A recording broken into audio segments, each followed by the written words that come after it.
Kenapa saya bilang beruntung? Karena orang yang berkumpul dalam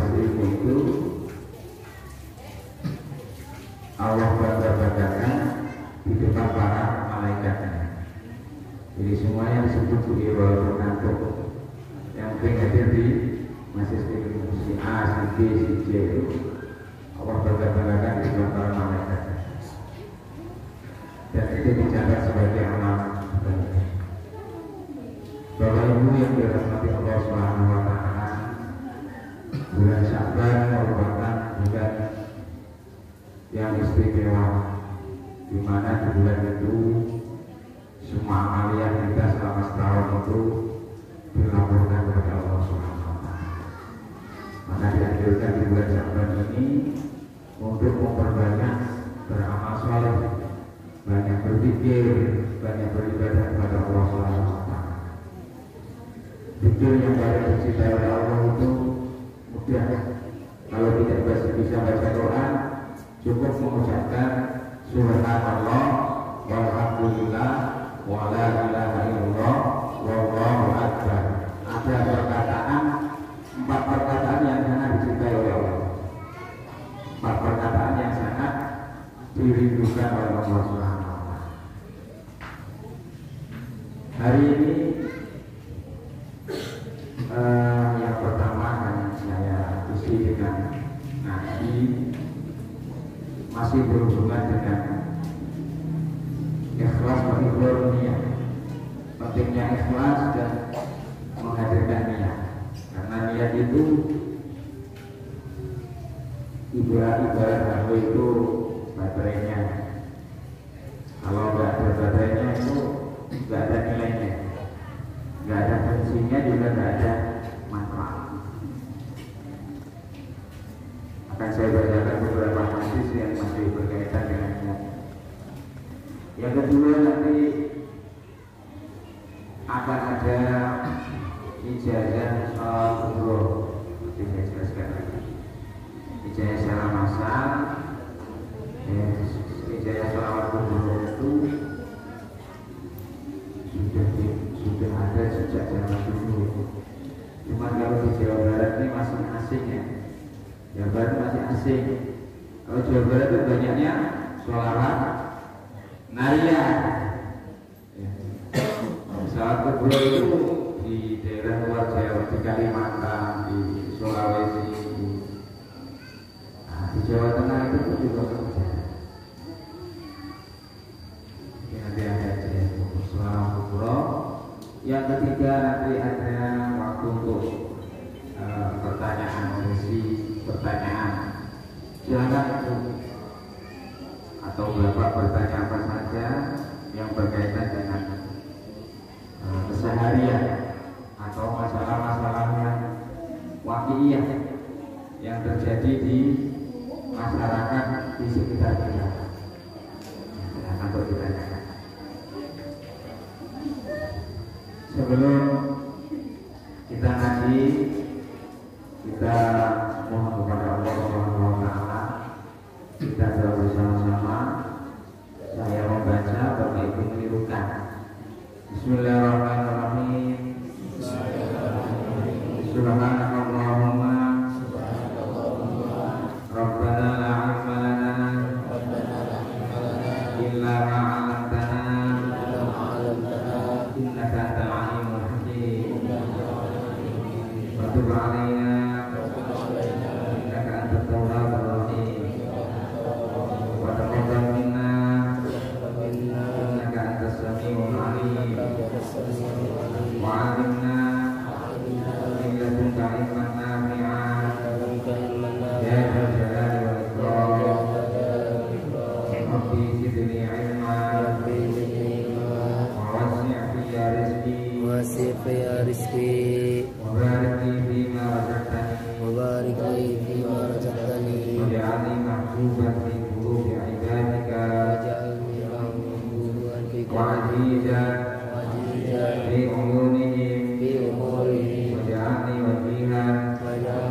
Bismillahirrahmanirrahim. Warahmatullahi wa bihi wa bi'ulumihi. Amin ya Allah ya rabbal alamin. Bismillahirrahmanirrahim.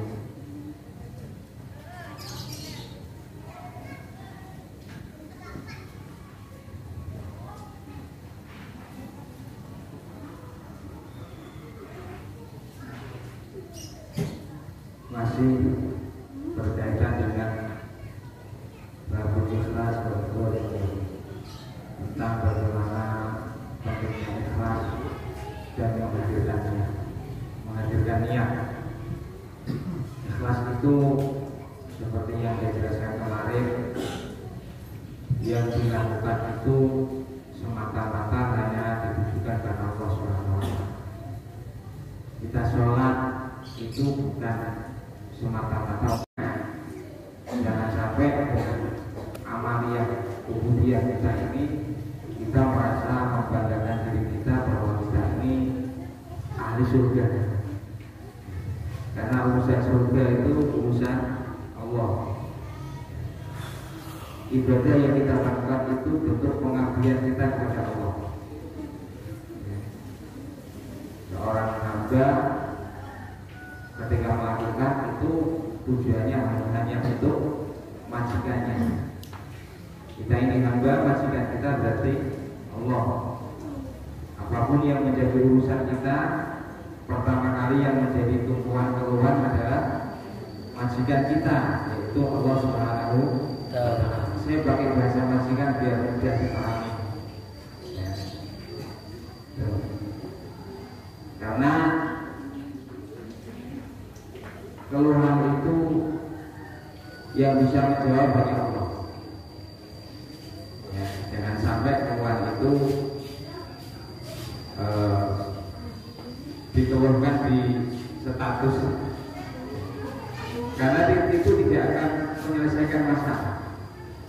Yang menyelesaikan masalah itu hanya Allah Subhanahu. Urusan apapun yang kecil maupun yang besar, tempat curhat kita itu hanya Allah, ya. Bukan ide, apa ide Instagram bukan Facebook bukan, ya.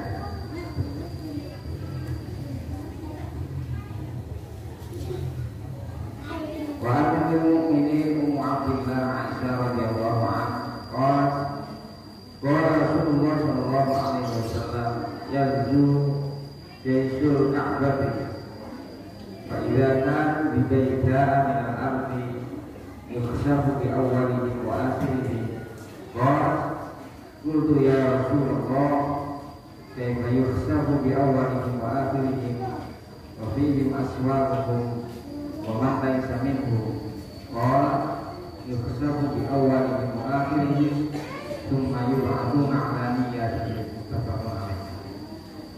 Hadis ini lafaznya dari Imam Bukhari, diriwayatkan oleh Ummul Mukminin Ummu Abdillah Aisyah.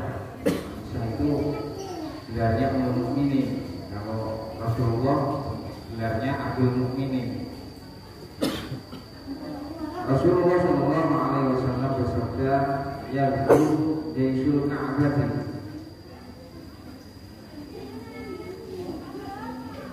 فإذا كانوا ببيداء من الأرض يحسب بأولهم وآخرهم قال قلت يا رسول الله كيف يحسب بأولهم وآخرهم وفيهم أسبابهم ومن ليس منهم. Ada yahzu menyerang jaisul Ka'bah, sekelompok tentara yahzu jaisul al-Ka'bah, menyerang. Ada sekelompok tentara menyerang Ka'bah. Fa'idza kanu bi bayda'a, maka pada saat mereka berada di tanah lapang. Baida itu tanah lapang yang berada di antara Mekah dan Madinah, itu Baida. Yuhsabu bi awwalihim wa akhirihim. Sekelompok tentara itu dari barisan awal sampai akhir Allah benarkan di dalam diri. Aisyah bertanya, kenapa pasukan itu kok dibenamkan di dalam bumi. Qultu ya Rasulullah,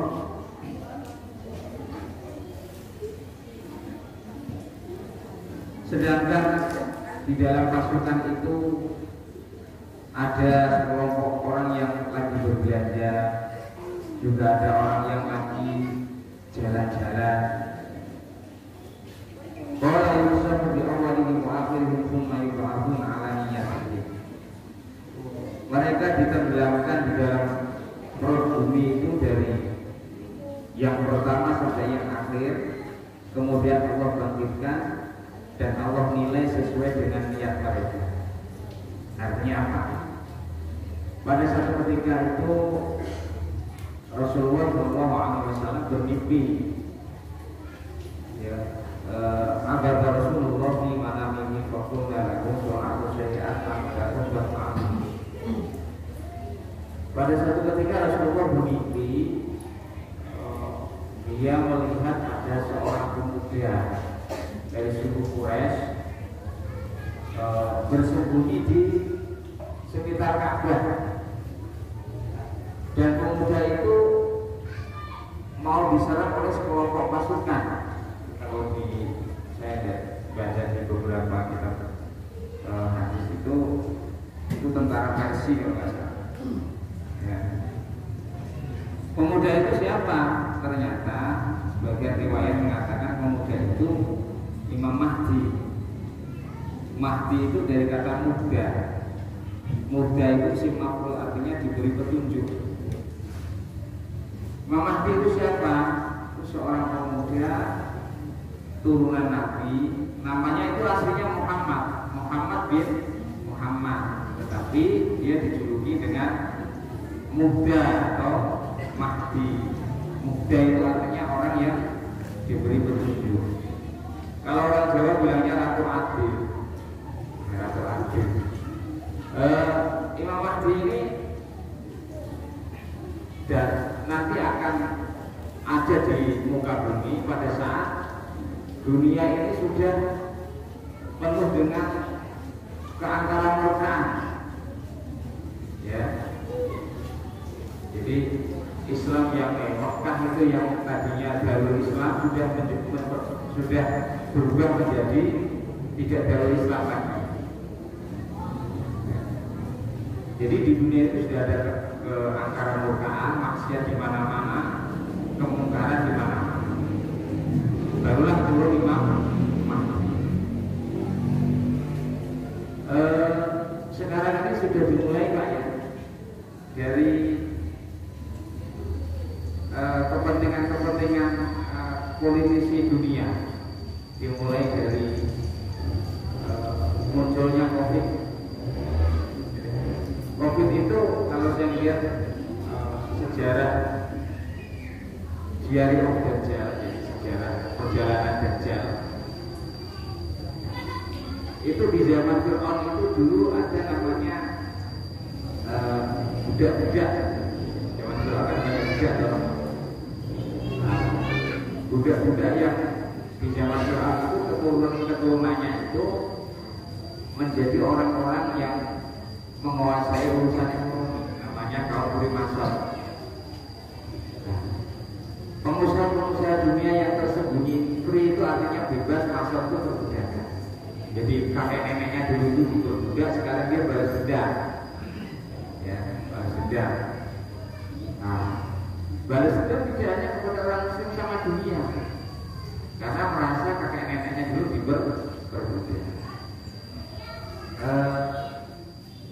Kalau bermasalah ini kategorinya kelompok-kelompok orang kaya tingkat dunia, dan itu tidak diketahui, dan dia yang bisa mengatur dunia. Ya, dunia itu diatur, dikendalikan manusia. Kita semua ini dikendalikan. Ya kan Bu? Dikendalikan. Kita nggak mau vaksin, disuruh vaksin. Dikendalikan dong. Melalui politik internasional kendalikan. Bukan kita tidak percaya kan, komitmen kita percaya, kita waspada. Vaksin itu sebagai bentuk syariat, tetapi cara sosialisasi vaksinnya itulah yang kadang-kadang itu seolah-olah manusia itu diatur karena ketidakberdayaan. Bukan pemerintah kita yang salah, bisa jadi pemerintah kita tidak berdaya. Ya. Negara yang paling kuat sekarang mana Pak? Tiongkok sama Iran. Amerika sudah tidak ada apa-apanya. Iran ada kasus COVID, Iran gak ada Pak, gak berani. Tiongkok, jadi COVID itu kan aslinya dari mana cerita COVID? Oh ya, COVID itu kan aslinya dari Wuhan di daerah Cina yang ada daerah namanya Wuhan. Wuhan itu kalau bahasa Arab dalam hadis Nabi itu namanya wahan. Wahan itu penyakit. Penyakit apa wahan itu? Hubus dunia, wakala dia mau. Di akhir zaman itu kebanyakan orang kena penyakit wahan. Senang dengan urusan dunia, takut mati. Sekarang ini kan orang takut mati Pak ya. Takut mati. Dibuat oleh orang takut mati itu. Ya. Nah, ketidakberdayaan negara itu tidak hanya Indonesia, di berbagai negara karena urusan militer. Tiongkok itu kekuatannya 3 kali lipat di Indonesia. Kalau nggak ngikutin mau diserang kan? Jadi makanya orang NU itu tidak radikal, tidak keras, dia tawasud. Jadi mengambil jalan tengah, tidak seperti HTI, terus kemudian Salafi Wahabi, tidak begitu. Jadi apa namanya? Setelah dunia itu sudah tidak terarah permukaan di mana-mana, barulah turun Imam Mahdi. Imam Mahdi itu meluruskan dunia yang tadinya buruk menjadi baik. Itu dia memimpin dunia selama 7 tahun. Ketika Imam Mahdi itu kedatangan Dajjal itu sebelum mereknya apa? Dajjal sebelum mereknya. Ketika Imam Mahdi itu kedatangan Dajjal, barulah turun Nabi Isa. Setelah itu baru biasa. Jadi dijelaskan dalam satu hadis itu terjadi kiamat itu setelah di dunia ini orangnya jadi baik semua baru kiamat. Kalau sekarang ini masih ada orang baik, ada orang buruk, kiamatnya masih panjang, masih lama. Tapi urusan kiamat ini nggak ada yang tahu hanya Allah Subhanahu.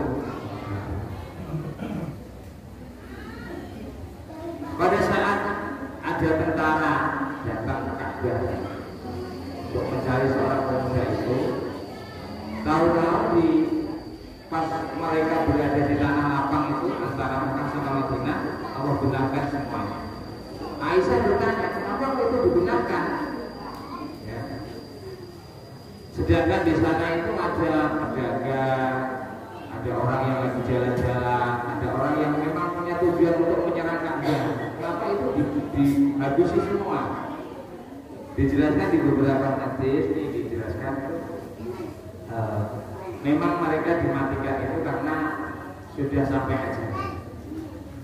Nah, hadis ini memberi pelajaran kepada kita bahwa yang pertama adalah supaya kita ini tidak berkumpul dengan orang-orang yang boleh. Gambaran hadis itu kan di Mekah ada sekelompok pasukan yang mau nyerang Ka'bah.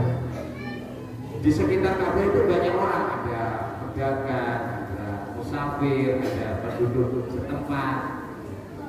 Nah, tentara ini dibubarkan orang yang boleh, orang yang berbuat aniaya. Ya.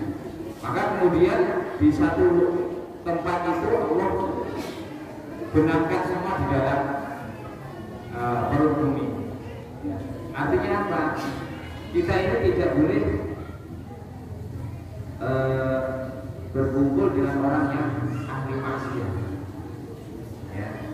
Karena dijelaskan dalam satu hadis, walaupun itu marfu hadisnya, ketika kita kumpul dengan orang yang ahli maksiat, maka ketika azab itu diturunkan, maka kita akan terkena azab.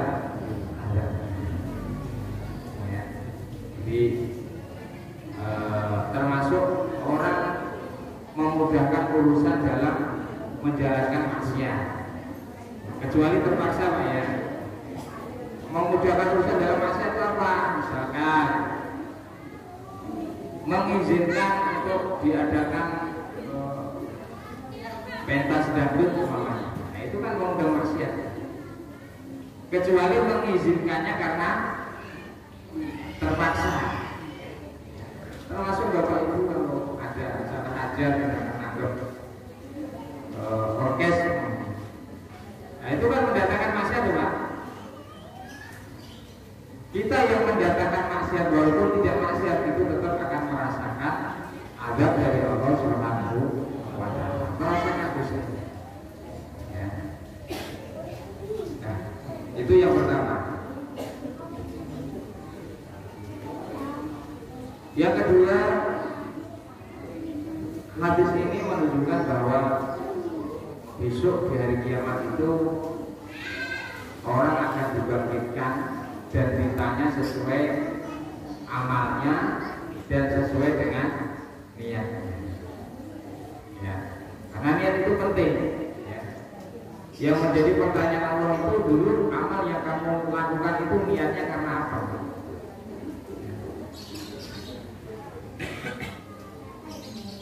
Pesan hadis ini itu dari gini loh, ibu-ibu ini, bapak ibu semua kan sama-sama mendokin anak.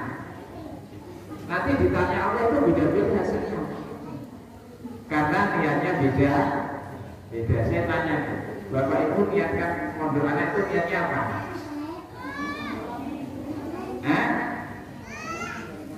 Niatnya apa, Bu? Niatnya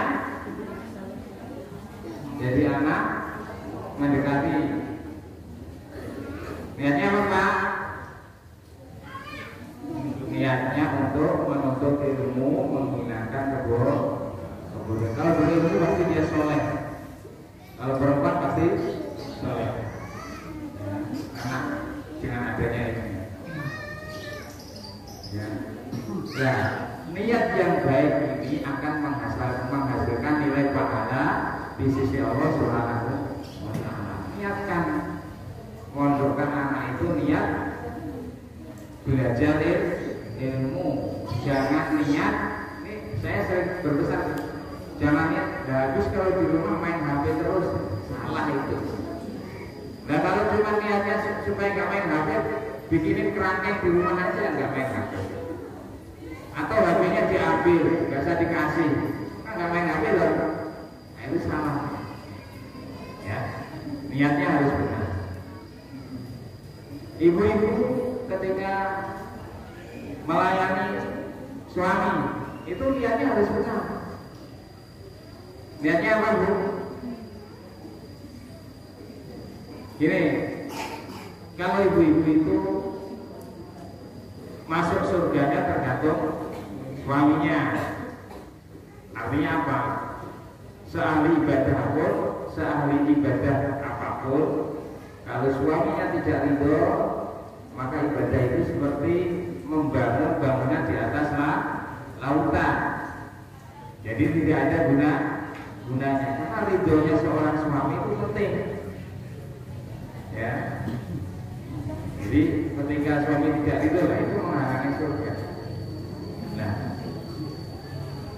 bapak-bapak juga begitu. Bisa masuk surga itu tergantung istrinya juga. Ya, kalau istrinya udah masuk neraka, suaminya masuk surga nggak bisa. Oh tunggu dulu. Kok saya masuk neraka, suami saya masuk surga? Tunggu dulu. Nah, saya bisa begini karena dulu saya nggak pernah dididik, nggak pernah dinasihati, ya, nggak pernah disuruh yang baik-baik. Jadi istri juga masuk surganya karena suami, suami bisa masuk surga juga karena istri. Jadi, dan kalau misalkan istrinya taat, laki-lakinya suaminya tidak taat, ya istrinya itu dia nanti akan diberi pilihan oleh Allah masuk surga dengan pilihannya. Silakan mau masuk surga yang mana. Ya, kalau laki-lakinya tetap di neraka tidak taat. Ya, jadi antara suami istri, antara suami dan istri ini harus seimbang, tidak boleh ganjil, karena ketika pincang itu akan mempengaruhi dalam urusan ibadah yang tentunya nanti balasannya akan dipertimbangkan oleh Allah Subhanahu wa Ta'ala.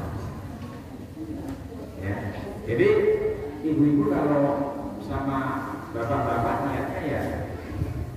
niatnya khidmah, melayani suami, mau dikasih duit mau enggak ya melayani. Ya, urusan gak kasih duit itu urusan dia sama Allah. Nanti ditanya, karena seorang laki-laki itu diberi tanggung jawab oleh Allah ketika terjadi proses pernikahan.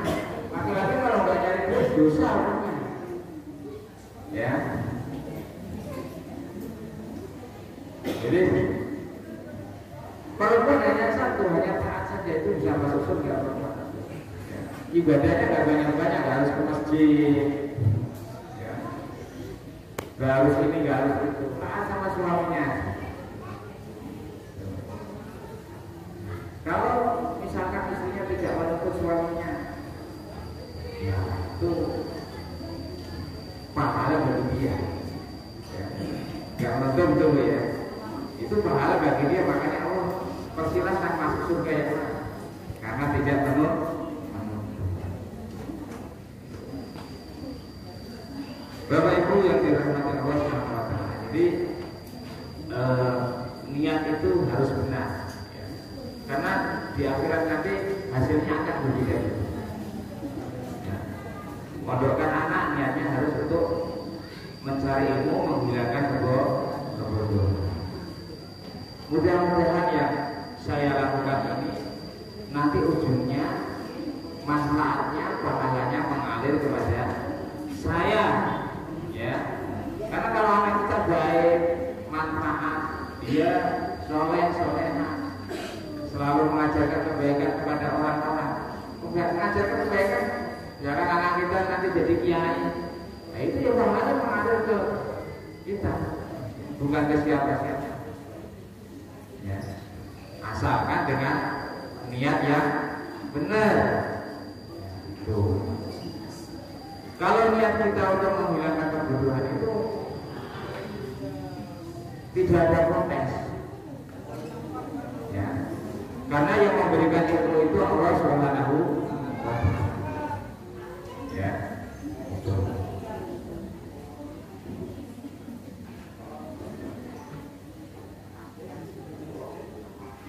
Dan kita memerlukan anak ini sudah tepat, ya, karena kita mengumpulkan anak-anak kita di lingkungan pendidikan ada. Karena kalau di lingkungan tidak pendidikan agama, di lingkungan orang-orang yang boleh di luar sana, ketika tertimpa adab maka dia akan kecipratan dalamnya. Orang yang mondok di majelis ilmu itu 24 jam itu namanya dibangga-banggakan oleh Allah SWT. Bahkan dijelaskan dalam satu hadis itu orang tua itu kaget di akhirat. Kok saya bisa masuk surga ya? Maka saya dulu sholat kadang-kadang bolong, puasa kadang-kadang nggak sempurna. Ternyata dikasih tahu, ternyata kamu bisa masuk surga itu karena dulu anakmu suka mengucapkan Allahumma firli durubi wa lima lidayya. Kalau anak-anak satu pasti mengucapkan itu loh. Habis sholat pasti berdoa untuk kedua orang tua. Maka beruntung bapak ibu anaknya mau mondok itu beruntung. Karena nggak semua anak itu mau mondok, walaupun mondoknya harus susah gitu ya.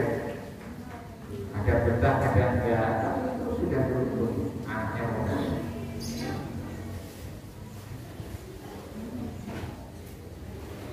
Bapak Ibu yang dirahmati Allah Subhanahu wa taala, dalam urusan niat ini sangat penting. Niat itu karena itu yang menjadikan ibadah kita itu bernilai di mata Allah Subhanahu wa taala. Orang misalkan orang jualan itu niatnya apa, Bu? Nyari duit atau apa? Orang jualan itu niatnya harus menyalurkan zakat yang diberikan oleh Allah melalui saya. Karena nggak semua orang bisa jualan. Kalau hasil itu pasti akan hasil. Karena belum tentu yang kita hitung-hitung itu akan terjadi. Jadi niat menyalurkan zakat yang diberikan saya agar memudahkan orang lain.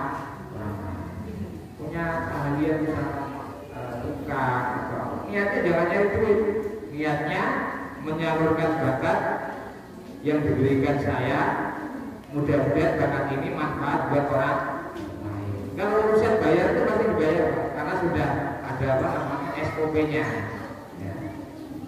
Ada SOP-nya, jadi nggak perlu niat seperti itu, ya. Itu. Bapak Ibu yang dirahmati Allah Subhanahu wa taala,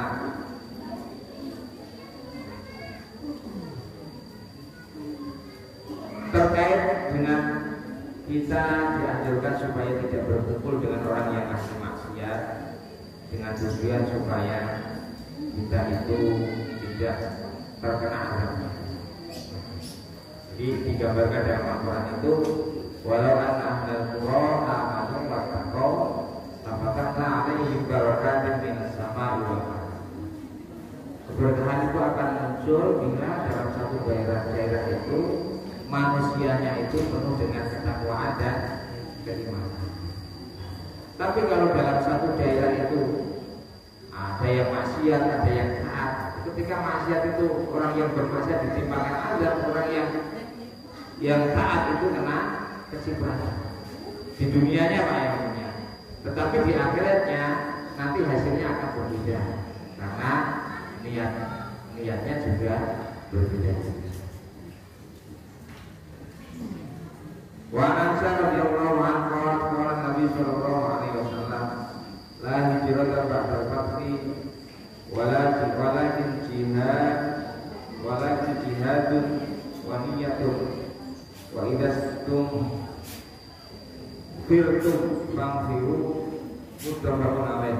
Wa ma'nahu la hijrata min Makkah ana syarat darul Islam. Nabi Shallallahu Alaihi Wasallam bersabda tidak ada hijrah setelah Fathu Mekah. Setelah Mekah menjadi Islam, telah ditundukkan. Nabi itu kan dakwah di Mekah selama 15 tahun. Itu tidak berhasil, akhirnya hijrah ke Madinah. Nah, setelah Fathu Mekah ada perintah Nabi supaya tidak hijrah. Akan tetapi ketika pada saat genting, pada saat dibutuhkan, ketika disuruh berjihad harus berangkat berjihad dan harus punya niat yang lurus. Niatnya jihad karena fisabilillah.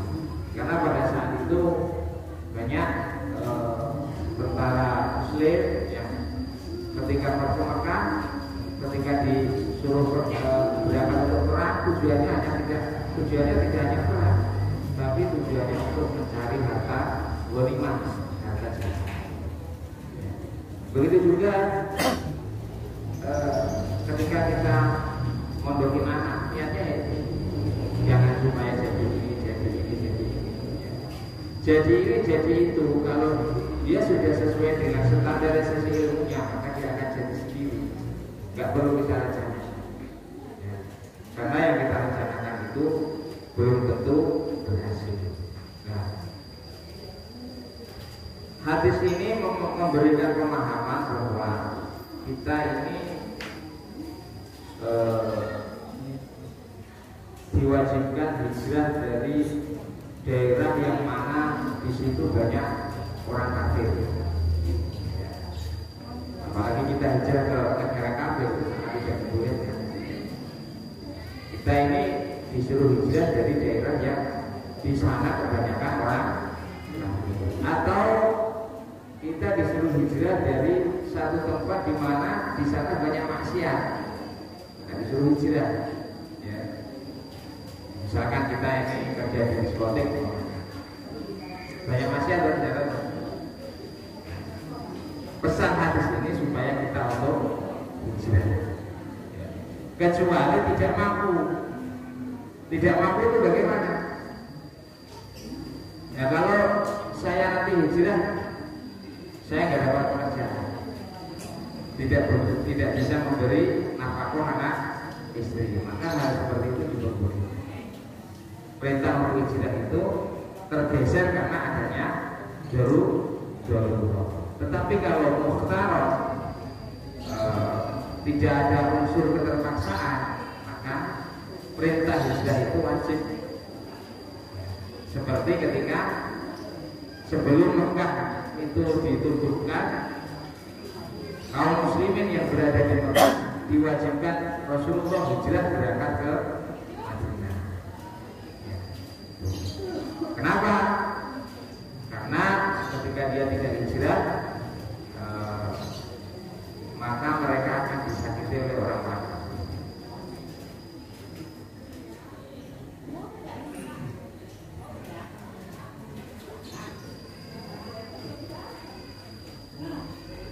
Akan tetapi ketika ada larangan hijrah itu, kaum muslimin pada saat berada di Mekah diwajibkan untuk siap sedia. Ketika terjadi keadaan yang genting, maka ketika disuruh berjihad untuk berangkat perang, maka harus berangkat dan harus dengan niat yang lurus. Niatnya karena jihad di sabilillah.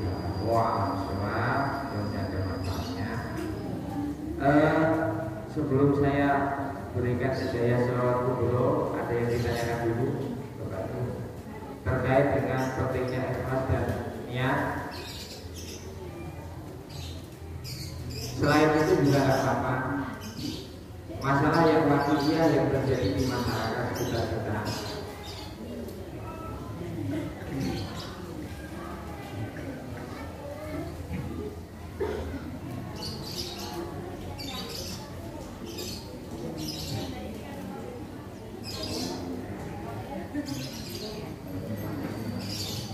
Ya, silakan Pak. Assalamualaikum warahmatullahi wabarakatuh. Waalaikumsalam. Terima kasih atas waktunya Pak Kiai untuk bertanya. Saya atas nama Bapak Ibrahim, Bapak dari Perwakilan Rizki. Hari ini saya mau bertanya, yang pertama, selama kita hidup kita sering meninggalkan sholat, terus meninggal. Apakah benar dengan fidyah bisa menggantikannya? Yang kedua, di perusahaan ada koperasi simpan pinjam uang, setiap tahun ada SHU atau keuntungan, dan itu dibagikan. Apakah ini itu riba? Itu aja. Assalamualaikum warahmatullahi wabarakatuh.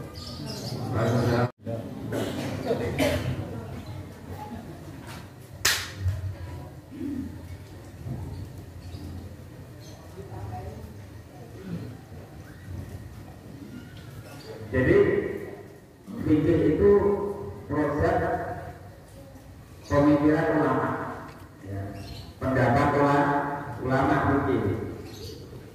Jadi yang diwariskan Rasulullah pertama itu Al-Quran,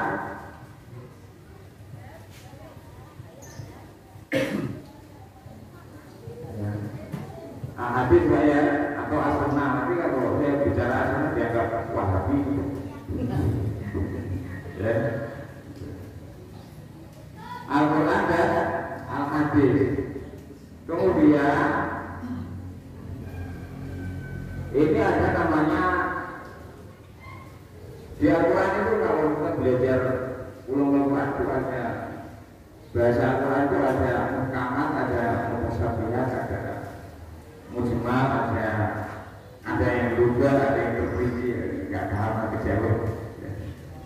Al-Quran ini diistimbatkan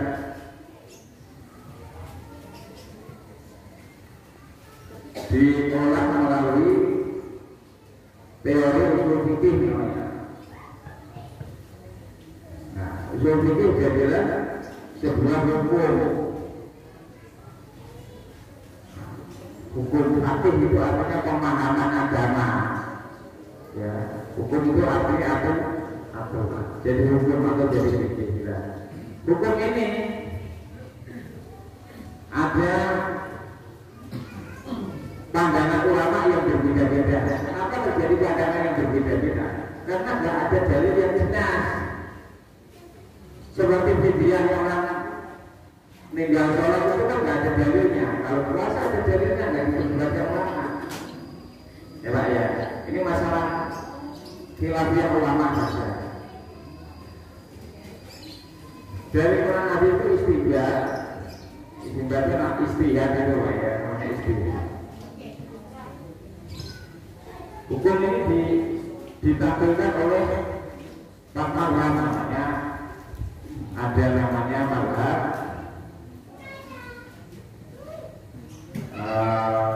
Hanafi,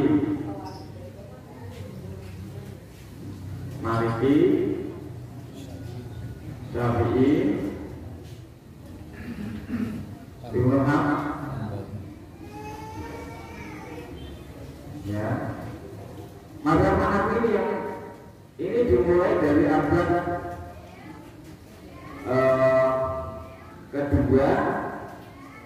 kedua Hijriah sampai ketiganya munculnya Imam Malik ini. Ya, kalau saya berjalan itu abad ke-15. Ya. Abad kedua ketika dari Hijriah Nabi. Ya.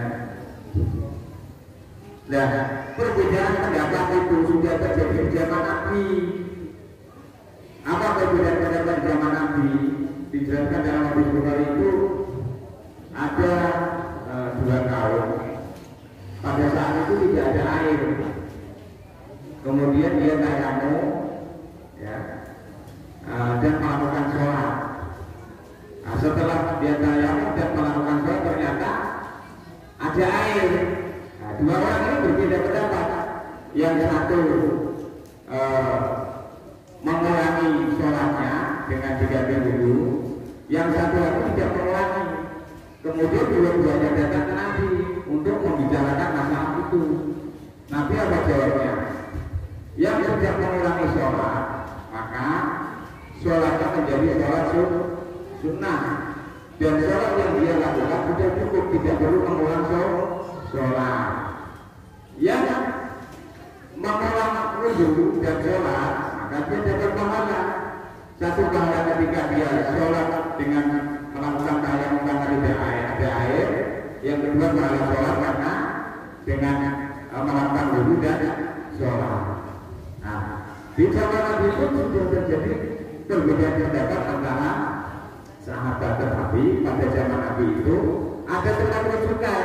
Ketika ada masalah di antara sahabat, mereka langsung tanyakan kepada Nabi. Ya. Itu kan namanya sudah perbedaan pendapat, Pak. Terus ada lagi hadis Nabi itu berpesan, nanti kalau pas perang Tabuk kalau salah itu, nanti kalau mau sholat asar ketika di daerah Quraisy. Nah, di tengah perjalanan ternyata sudah masuk sholat asar.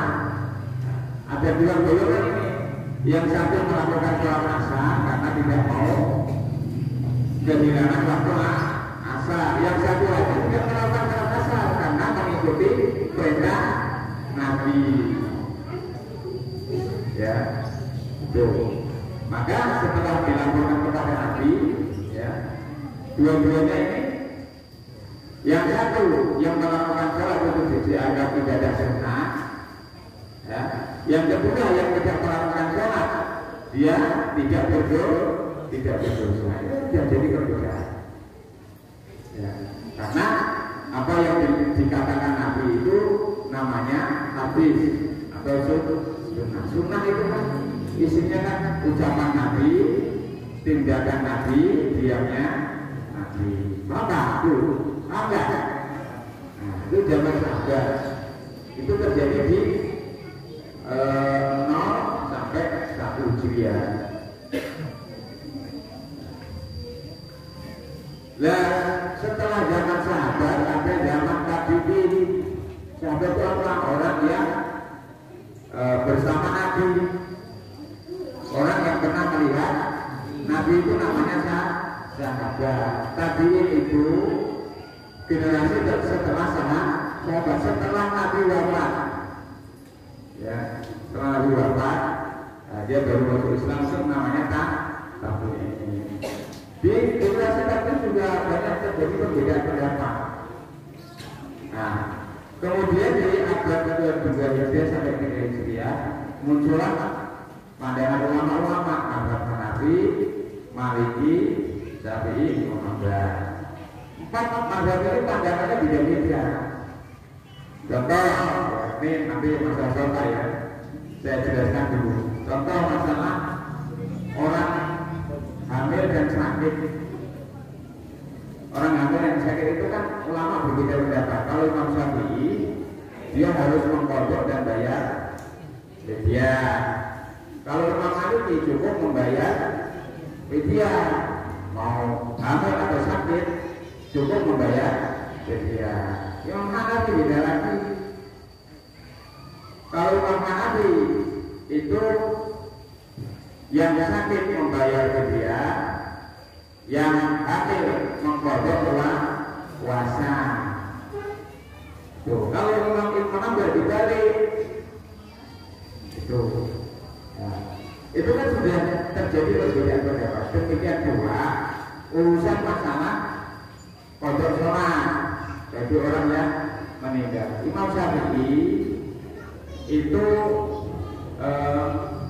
tidak dibayar, tidak diganti dengan fidyah. Termasuk Imam Hanafi setuju dengan pendapatnya Imam Syafi'i. Tetapi ada muridnya Imam Syafi'i, namanya Imam As-Suluki. Ini dia juga nggak bayar fidyah, cuma dia mengkodok sholatnya. Ya. Orang yang meninggal dengan sholat, kalau Imam Syafi'i itu tidak dikodok dan tidak difidyah. Tapi ada muridnya Imam Syafi'i namanya Imam As-Suluki. Dia tidak membayar fidyah, tapi cuma mengkodok sholat. Dan pendapat ini didukung oleh Imam Hanafi. Nah, ini perbedaan pendapat Pak ya. Kenapa terjadi perbedaan pendapat? Karena tidak ada dalil yang jelas. Ya. Seperti wudu, batas wudu. Batas wudu, falsilu wujuhakum, basulah muka. Batas muka itu ulama berbeda-beda Pak. Ulama itu berbeda-beda. Kalau Imam Malik itu muka ini sampai sini nih. Ini aja. Imam Syafi'i harus semua sampai ini, pentilan kuping ini sampai ke bawah. Itu kan sudah berbeda-beda. Nah itu masalah istihad. Nah terus saya harus mengikuti yang mana? Itu mana saja terserah.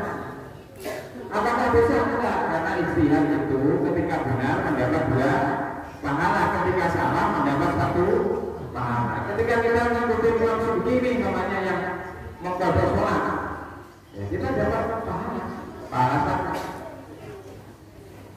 Ya, kalau benar, kalau salah, kalau benar dapat 2 pahala, kalau tidak benar dapat pahala 1. Ini istihad.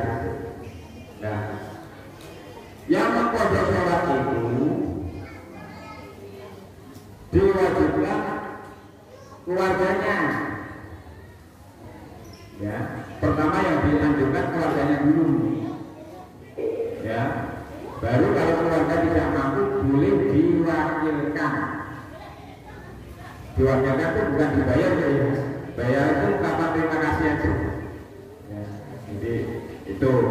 Jadi kalau urusan fidyah orang nggak sholat itu saya baca di fikih mazhab itu nggak ada.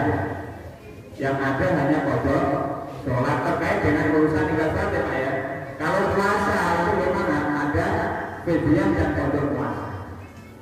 Ya, sama ya. Jadi ini urusan khilafiyah.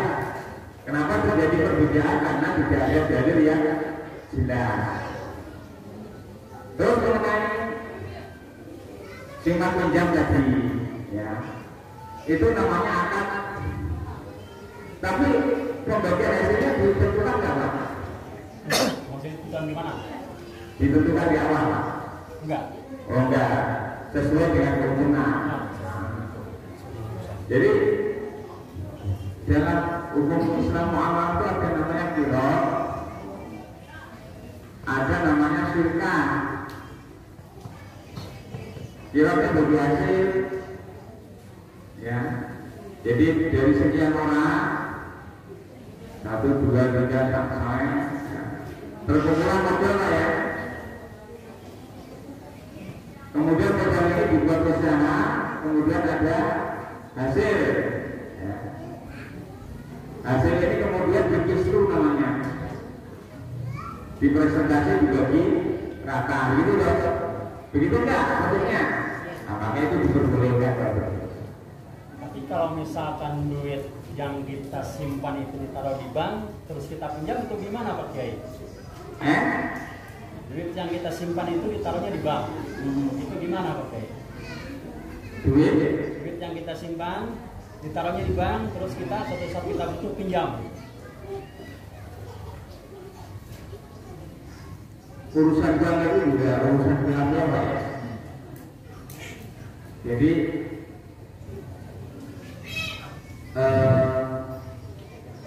sampai saat ini masih belum ada ulama pakar fikih yang memberikan solusi yang tepat. Ada solusi namanya bank syariah, itu pun juga menurut saya masih konvensional banget. Cuma bedanya kalau syariah itu dilihat dari sisi akadnya. Jadi al-ibrah bi umumil lafzi la bi khususil makna dalam usul fikihnya. Yang dianggap itu akadnya. Gak ada yang baru kenapa? Merah dan ini merah, ini merah, ini merah, ini merah.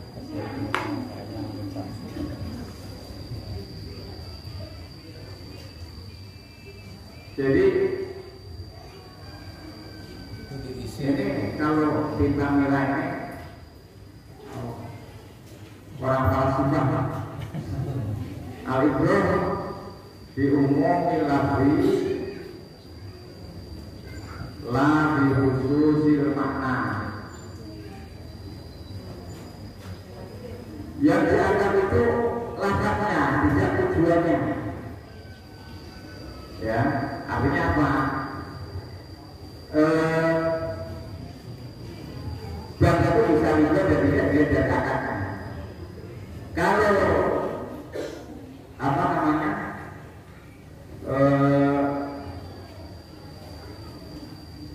Akadnya di depan itu sudah ada kesepakatan bagi hasil itu diperbolehkan.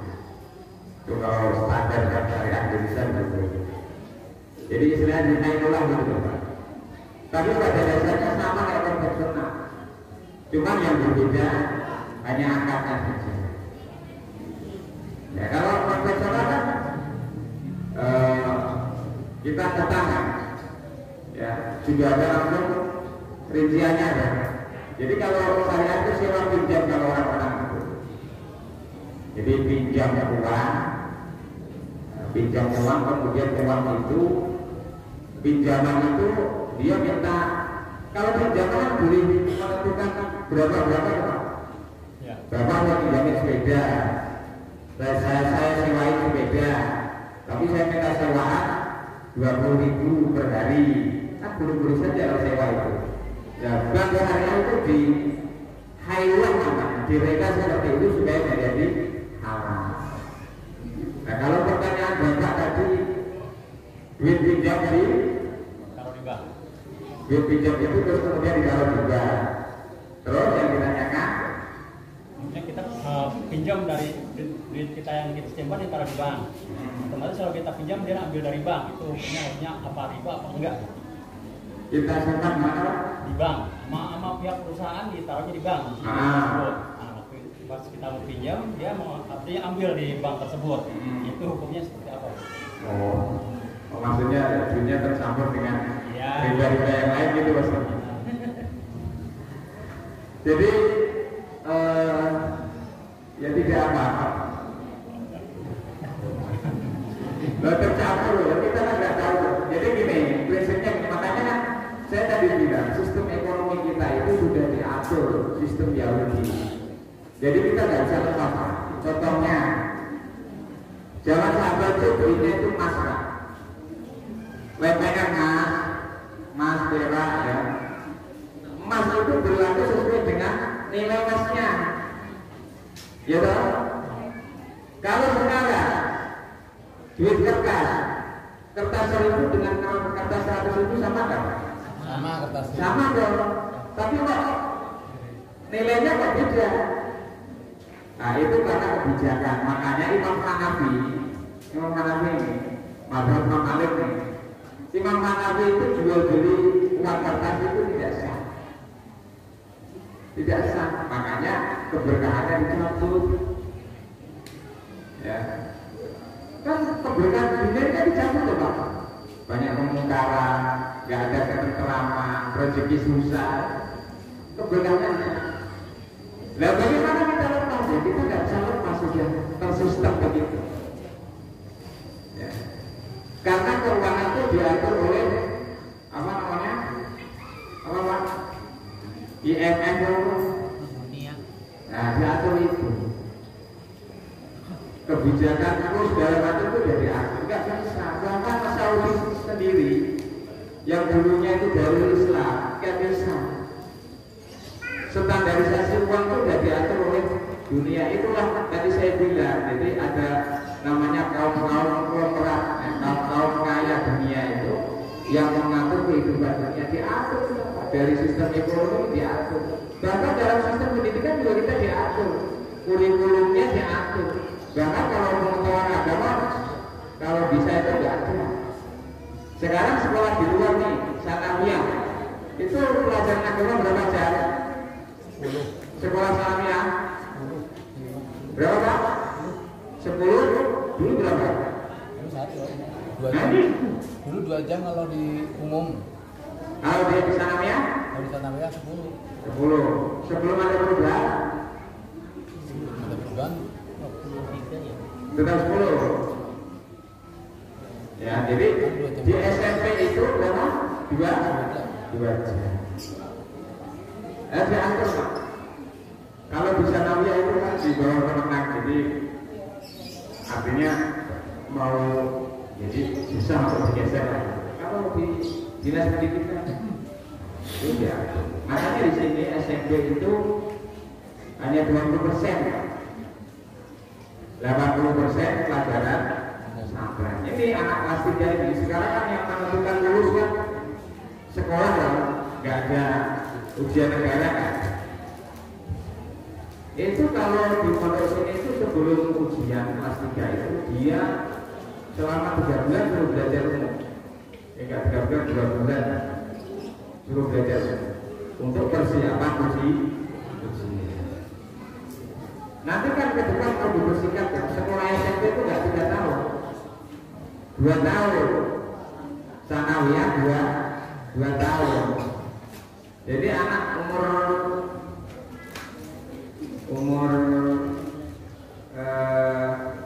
21 itu sudah sarjana. Jadi umur 30 itu sudah doktor. Ada lagi Pak? Ini ada benarnya nggak perbedaan kamu imam ini? Ya kita harus ikut imam, kita nggak bisa langsung ke sini Pak, nggak bisa langsung ke Quran hadis karena kita masih minim urusan ilmu. Orang yang bisa istihad itu harus matang semua, bahasa Arabnya matang, nahwu sorotnya matang, harus hafal Quran, hadis. Makanya kalau orang-orang di luar itu sudah ngikut sunnah apa belum? Ya, itu sunnah ya, kita ngikut sunnah, tidak ke sunnah. Ya, kan banyak gitu Pak ya, di komplek-komplek biasanya. Ya, jadi itu belum ngikuti sunnah itu bid'ah itu. Nah, kalau bid'ah itu dolar itu bid'ah itu sesat, setiap yang sesat masuk. Nah, itu di hadisnya ada terusannya itu. Ya. Dan sedangkan masuk surga itu karena rahmatnya Allah, bukan karena ibadahnya. Nah, itu kan. Makanya kalau orang NU, kalau saya, kakek saya itu kan mursyid Telekom Qadariyah Naksabandiyah. Nah, di Jawa. Ya, dulu saya memang pendiri NU. Nah, tapi saya di pondok ini difitnah orangnya beda. Ya, karena ada santri Madura itu dari Sukahati kalau nggak salah. Itu keluar bapaknya suruh keluar gara-gara di sana anti maulid ya. Kalau yang NU itu prinsipnya 4. Ada namanya tawasud. Tawasud apa? Ada tawasud. Tawasud itu modernitas, modern. Ada namanya tasawuf. Tasawuf itu toleransi. Ada namanya tawazun, itu seimbang. Jadi antara tradisi sama rasional itu dipadukan. Seperti Imam Junaidi, Imam Syekh Abdul Jilani itu kan antara ilmu fikih sama tasawuf itu dipadukan. Ya, Syekh Abdul Qadir tahu siapa? Di sini ada rujak Syekh Abdul Qadir. Ada di sini Bu. Nah, nanti saya jelaskan. Ya. Yang keempat ada namanya iktidal, jadi adil. Jadi cara memberikan fatwa atau satu hukum itu dia adil. Jadi tidak ada yang merasa diberatkan, juga tidak ada yang merasa diuntungkan. Itu prinsip orang NU gitu Pak. Ada dua. Bapak NU enggak? NU itu Muhammadiyah? Nah? Enggak tahu. NU, Muhammadiyah, Persis itu hanya organisasi, ya. Tetapi di sana ada namanya diatur, cara bermadhabnya juga diatur. Kalau orang NU ya Syafi'iyah, orang Syafi'i itu nggak pernah bid'ah Syafi'i. Ya, yang pernah bid'ah itu ya Salafi Wahabi itu. Itu banyak di perkotaan, biasanya Jawa Barat itu banyak tuh di perumahan-perumahan. Jawa Barat itu banyak. Mengenai akikah, kalau akikah itu Rasulullah pernah mengkodok akikah. Jadi Rasulullah itu akikah setelah diutus jadi Nabi baru akikah.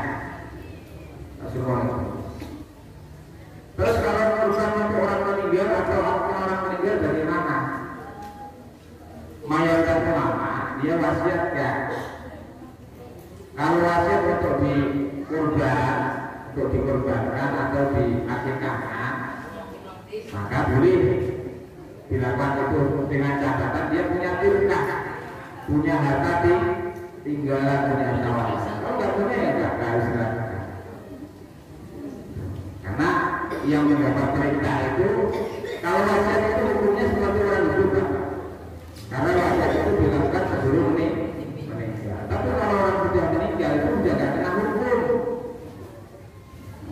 ya, sudah tidak kena taklif namanya. Kalau saya dulu ngasih video itu namanya hukum itu al-ta'alluq bi fi'lil mukallaf. Hukum itu terjadi dihubungkan dengan perilaku seorang mukallaf.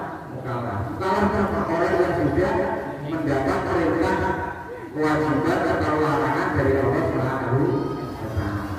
Ya. Jadi ibu-ibu harus tahu yang punya anak kecil. Pertama itu anak kecil itu yang pertama namanya sobi. Ya, sobi itu anak kecil. Sobi itu apa? Dia belum bisa bedakan ini baik, ini jelek. Itu namanya sobi. Ya. Yang kedua namanya mumayyiz. Mumayyiz itu anak kecil belum balik, tapi sudah bisa bedakan. Oh ini baik, ini jelek, ini salah, ini benar. Yang ketiga namanya balik. Ketika anak sudah balik, kalau laki-laki cirinya apa bu? Mimpi basah atau umur 15 tahun. Kalau perempuan keluar darah head atau umur 9 tahun. Kalau 10 tahun keluar darah head sudah balik. Ya. Nah, ketika anak sudah balik itu, maka perintahnya itu bergeser kepada anaknya itu sendiri, termasuk perintah sholat, perintah belajar itu bergeser ke anak itu. Ya. Makanya kalau orang tua berwasiat kalau dia meninggal, dia tidak mau dikorbankan, Tidak mau dikorbankan. Oh, disembelihkan hewan kurban. Harus kita jalankan atau tetap kita Ya tidak usah dijalankan. Tadi kan kalau dijalankan, kalau dia wasiat untuk suruh berkorban. Karena pada dasarnya orang yang meninggal itu sudah tidak mendapat perintah dari Allah. Suruh korban itu ketika masih hidup. Kalau meninggal sudah tidak disuruh, kecuali dia berwasiat untuk disembelihkan hewan kurban. Nah kalau bertanya bapak, dia amanah supaya tidak disembelihkan kurban, ya nggak usah disembelih. Hukum dasarnya nggak diperintah untuk berkorban.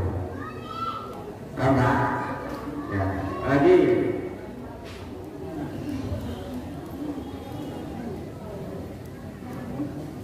Masalah haji. Kan ada haji menghajikan orang yang sudah meninggal. Ya. Itu dua pendapat dulu. Kalau Imam Syafi'i kalau mau menghajikan orang yang sudah meninggal, itu syaratnya dia harus sudah haji dulu. Itu ada hadis itu. Tapi Imam Hanafi ada hadis dijelaskan siapa yang dari Madinah itu seorang perempuan dia haji, menghajikan bapaknya, dia tidak bisa berangkat haji, dia haji. Terus ditanya Nabi, kamu dihaji? Belum. Kemudian Nabi diam. Itu diambil pendapat Imam Hanafi. Imam Hanafi memperbolehkan walaupun belum haji. Tapi kalau Imam Syafi'i caranya harus haji dulu. Nah itu perbedaan pendapat masalah khilafiyah. Karena tidak ada dalil yang jelas dari Al-Quran dan Hadis. Dalil secara qat'i, dalil secara pasti. Ya. Tadi Pak, Bu.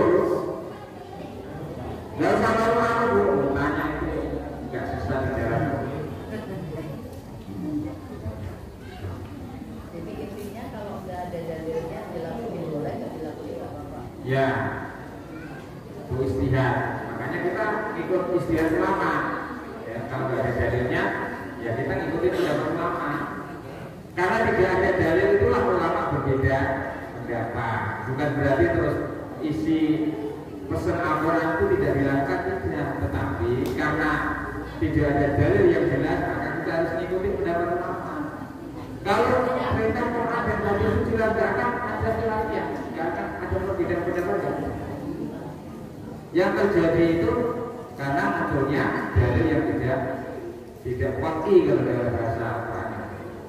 Ya, makanya muncullah pandangan-pandangan ulama, muncullah mazhab itu.